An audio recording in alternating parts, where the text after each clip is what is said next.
sedação, né, consciente com óxido nitroso, ela é um recurso, né, Uhum. que a gente tem dentro da odontopediatria. Então, inicialmente, quando o paciente chega no consultório, a gente primeiro vai ter aquele primeiro contato com ele, vai trabalhar a questão do manejo de comportamento, para depois avaliar a necessidade e a possibilidade de usar o óxido nitroso, Sim, né? Até porque a gente não consegue usar o óxido nitroso se a gente não tiver manejo de comportamento, sim. né? Porque assim, depois a gente vai conversar mais sobre isso, mas o óxido nitroso a gente tem que colocar uma máscara e a criança tem que respirar pelo nariz.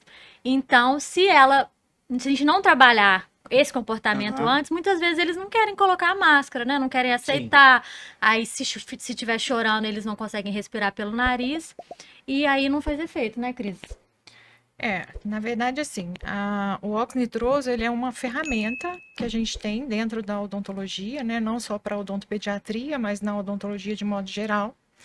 E ela é indicada quando? Quando a criança, no caso nós estamos falando de crianças, né? Do atendimento infantil, quando a criança, ela tem medo e ansiedade, Uhum. né? Essa é a principal indicação. Porque dentro do manejo de comportamento, a gente tem outras ferramentas que a gente faz o condicionamento da criança, né? Distração, falar, mostrar e fazer, Uhum. né? Você tem outras modelagem, né? Você tem outras coisas para você utilizar dentro da odontopediatria, no atendimento odontológico, para você fazer o atendimento infantil.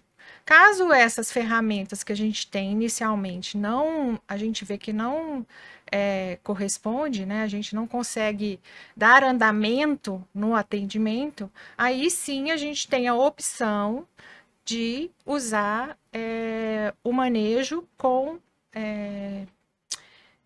recursos farmacológicos, Aham, como a sedação com óxido nitroso e oxigênio, sim. né? Então, aí sim a criança vai indicada para isso. Então, ela serve para quê? Para diminuir medo e ansiedade e você fazer um bom atendimento de Sim, então qualidade o para pai esse não pode chegar paciente. já falando, eu quero que já seja. Não, vocês que têm que Não, analisar isso, se isso. realmente precisa. Tem uma outra pergunta que veio também, que os pais às vezes ficam com medo desse tipo de sedação. E tem uns mitos, né? Que falam que vicia e tal. E isso certamente é um mito. Eu queria que você explicasse um pouquinho sobre isso, sobre essa questão. Hoje o gás é um gás inaliante que ele, ou chamado também gás do riso, né? Porque quando a criança se entrega ou a gente se entrega bastante, ele relaxa tanto que às vezes o indivíduo que está sendo atendido começa a dar risada, né? Sim. Mas tem como a gente controlar isso também, né? Isso é controlável, tá? É, então, o gás, ele não vicia, então Uhum. isso é mito, não é viciante, né? E outro mito que chega muito, principalmente na odontopediatria, lá no nosso consultório, é que o pai pergunta: vou usar aquele cheirinho que a Aham. criança dorme.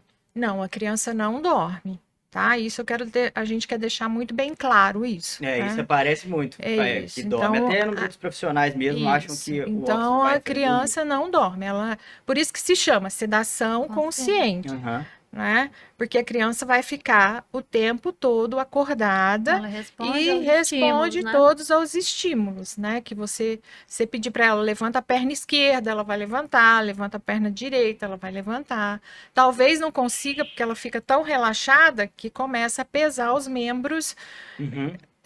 os membros, né? Então, perna, braço fica mais pesado. Então, às vezes a criança não consegue levantar, mas na maioria das vezes, sim, tá?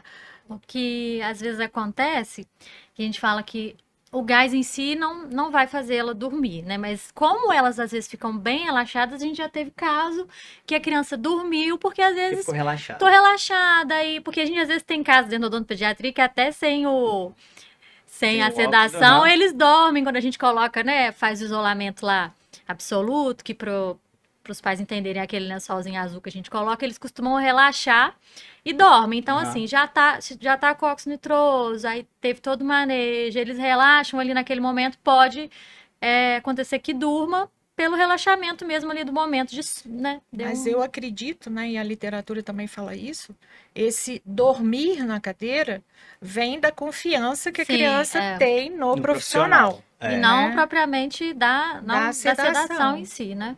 Que é uma coisa que eu sempre falo em relação à odontopediatria, que a odontopediatria você tem que ter algo diferente mesmo, porque a criança, normalmente, a gente já sabe que ela tem uma desconfiança com algumas pessoas, e quando você pega um profissional e vê que a criança bate com ele, é uma coisa diferente, né? Então, assim, esse sistema é só para melhorar o comportamento dela. Então, vocês já até responderam uma pergunta que mandaram aqui, é que se é perigoso e se a criança perde consciência. Então, ela não perde a consciência, ela se mantém bacana lá. Então, para aproveitar, já que a gente já falou um pouco, né, que o pessoal fica com medo de utilizar e tal, pode ser utilizado também fora da odontopediatria, né, em todas as áreas da odontologia. Agora, falar um pouco dos benefícios. O que ele pode ajudar dentro de um tratamento? O que vocês, como profissionais, veem que ajudam vocês ali a executar, e tanto para o paciente e para a família? Eu acho, assim, como profissionais, né, pra gente, na odontopediatria, pra gente exercer um trabalho, assim, de excelência, né, vamos dizer, padrão ouro, como o óxido vai diminuir o medo, a ansiedade, a gente consegue trabalhar melhor, né, igual, por exemplo, se a gente vai fazer usar resina, né, nas crianças, que a gente precisa ter ali um isolamento, né, não deixar a umidade na cavidade. Então, com ela ali mais tranquila, a gente consegue fazer um trabalho, assim, bem melhor. É um conforto pra gente como profissional também, né, ali no momento do trabalho. E os pais, eles ficam satisfeitos de verem como que a criança tá ali tranquila, né, como ela tá bem. A gente tem um caso, é um processo, na verdade, né, a gente tem um caso do paciente, querido, né, o Davi, que no início, assim, foi devagarzinho, ele é até autista, né, a gente começou, ele ia devagarzinho, colocando um pouquinho a máscara, porque assim, né, inicialmente ele às vezes não quer até aceitar. assusta, né, o fato de estar colocando a máscara, né, pode assustar. Então, assim, ver também esse processo, os pais ficam muito satisfeitos de ver, finalmente, assim, o tratamento estava finalizando, ele pedia para ir no dentista. Então, você pensa como que os pais, né, eles ficam satisfeitos com essa situação. Porque a gente está dando o exemplo do Davi, né? Ele tinha passado por vários dentistas e todos atenderam ele segurando, né?